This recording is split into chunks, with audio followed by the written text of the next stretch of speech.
The air cylinder itself, we want to take this apart. When you get the rebuild kit, these new seals for the air cylinder are included.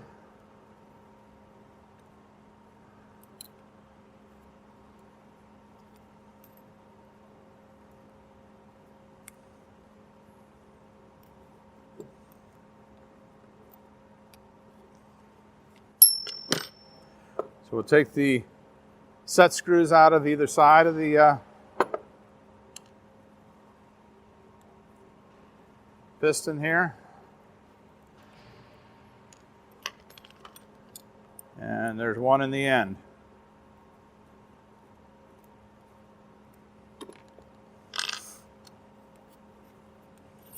Pull the old stem out. Inside here, there's a keeper ring, and it comes out of this hole on the side. You can mount this in a vise. Just be careful not to tighten it up because this is aluminum. You'll deform the block real easily. This is a GED tool here, spanner wrench, and we're just going to rotate that till the keeper ring comes out the side. We'll rotate this clockwise till it stops.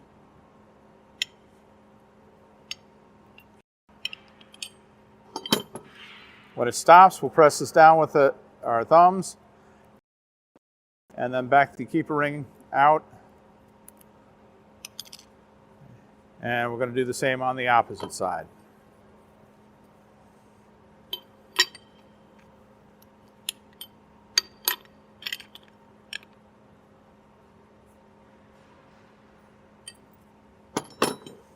Again, push down on the gold end cap. We'll take the keeper, the inside out.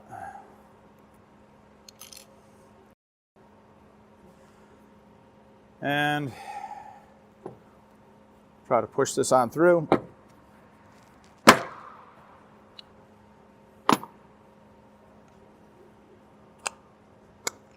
Got strong enough, long enough thumbs, you can push it all through in one fell swoop.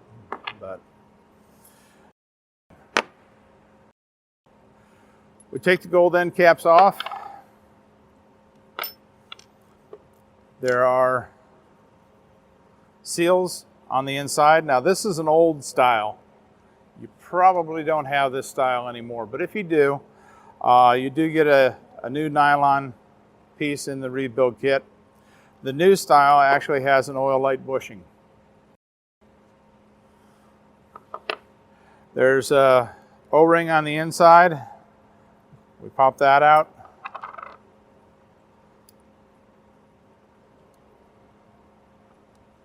And we slide the O-ring off the outside diameter there.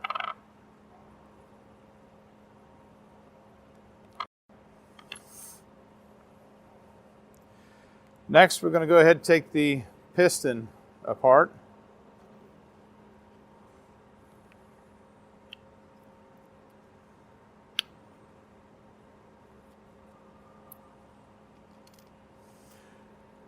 You get new snap rings with the rebuild kit, so these would be replaced.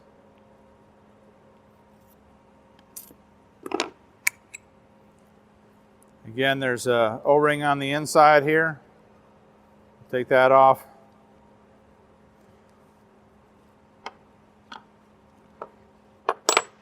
And the O-ring on the outside.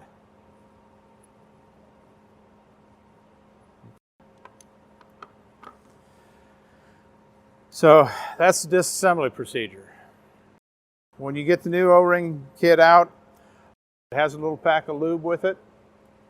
You're going to take a small amount of that lube, and you're going to spread it on the O-rings and put the new O-rings into place.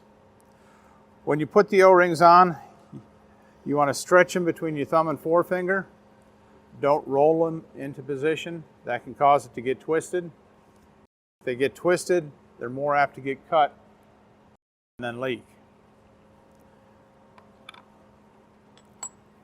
Again, put a little bit of lube on the seal. This one we do have to kind of roll it in, but just make sure it's not twisted anywhere. Now I took off both snap rings for a reason. I don't want to take off just one side because when I go to push this on, I have to make sure that the piston is centered over top of the O-ring and I'm not pinched against it.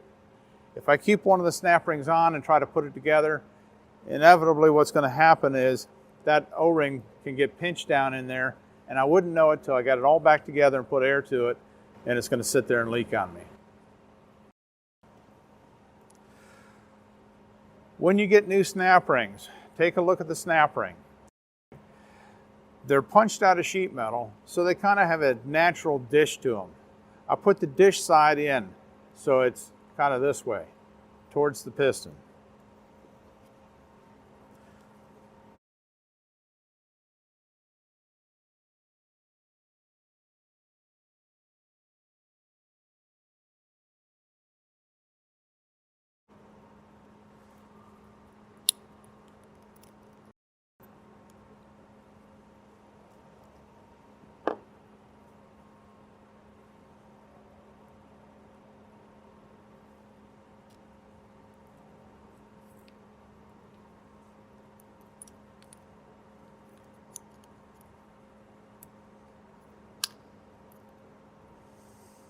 Make sure they're popped down in the grooves where they belong. And we should be good there. Again, with your gold end caps, lube the new seals for the inside. Pop those in.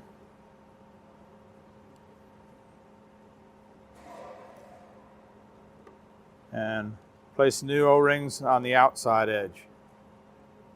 Again, stretch it between your thumb and your forefinger so that it doesn't get rolled and possibly twisted.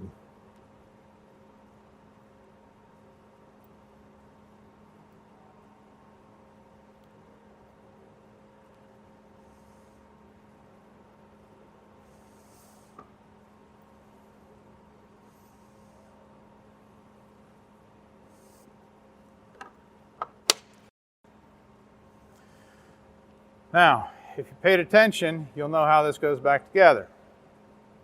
Way to find out how it goes back together. First of all, if you look at the inside, one of these grooves is closer to the outside edge than the other. The one that's got more of a span on it actually goes to the nozzle adapter because the nozzle adapter recesses into it. So this would be the bottom side with the larger flange. This would be the top side.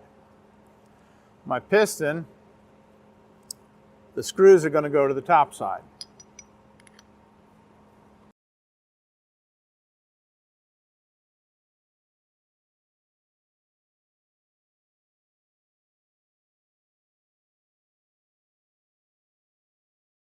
So you got a 50-50 shot at getting it right. Also spread some lube on the inside of the cylinder body and go ahead and press your piston back down in here. Take your gold end cap. The key to putting this in properly, don't forget if you got the old style, don't forget the wear bushing here.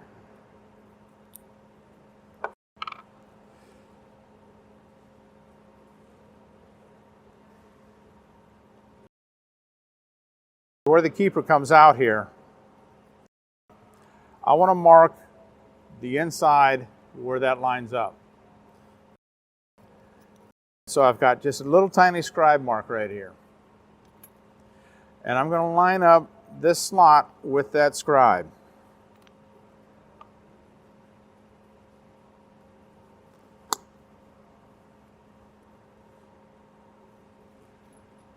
Push the gold end cap in. Slide your keeper ring in. And the reason I line that up is so that it lines up with the end of the keeper ring. If I try to rotate this, what's going to happen is, if I look down in here, you'll see your O-ring.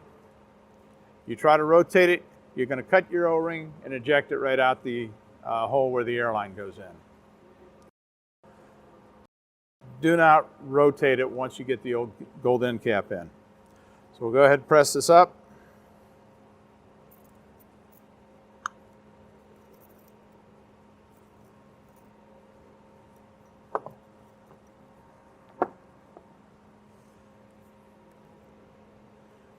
As I press this up, you see the keeper ring starts to lift.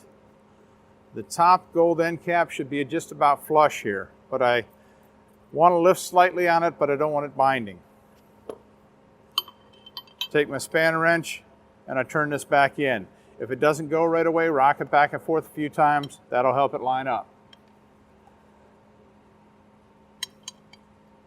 Take it all the way till it stops. Don't force it past that point. If you force it past that point, what you're going to do is you're going to bend this over or break it off, and you'll never get the air cylinder apart again. So flip it over. Again, do the same thing on the opposite side. Line the slot up with the scribe mark that you've made.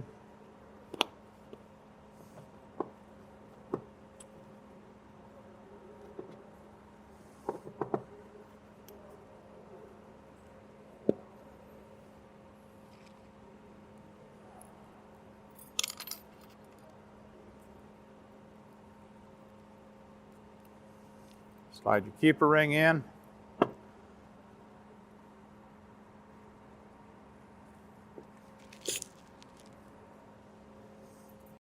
Get that to press up against there.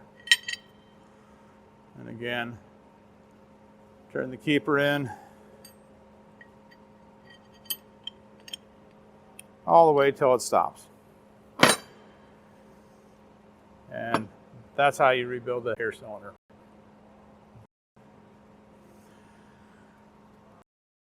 When you put your new stem in, remember we had the set screws that went in against the side of the stem. They go into this flat area. Don't know if you can see that on here, but you do have a little flat. What I want to do is I want to bring the set screws in until they just touch that flat. I don't want to tighten them, but I want to bring them in until they just touch that flat.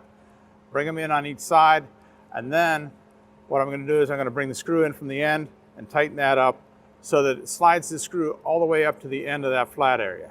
It puts all three screws into a bind. The reason that's important is eventually with this opening and closing, one of these screws could work loose. If one of the screws works loose, the other two screws will hold it in position. It can't move anywhere. If I'm somewhere in the middle and it loosens up, then this can slide back and forth in that flat area. And what that will do is it will cause the head to be sluggish opening. The material will have to actually push the stem out of the way, so it'll be very thin at the beginning. Then the shutoff should be pretty good. But you'll see a thinning at the beginning on the sides. So we'll take our new stem, slide it in here. Again, look to see where the flats are.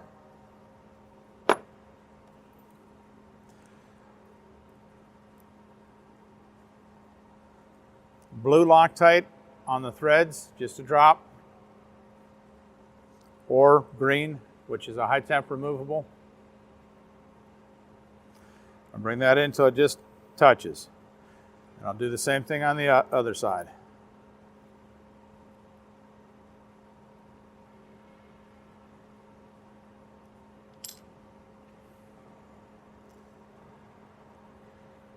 Again, set screw on the end. Loctite on the threads. We take this in. I'm going to take this all the way down. I'm going to tighten that up a little bit until all three of these screws are in a bind.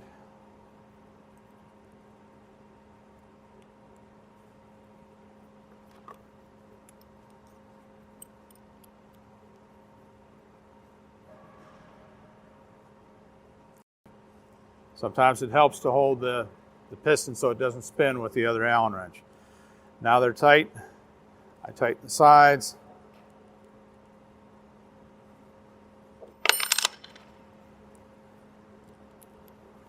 And tighten the bottom. Or the top, as it is. So that's the proper way of putting the stem back in there.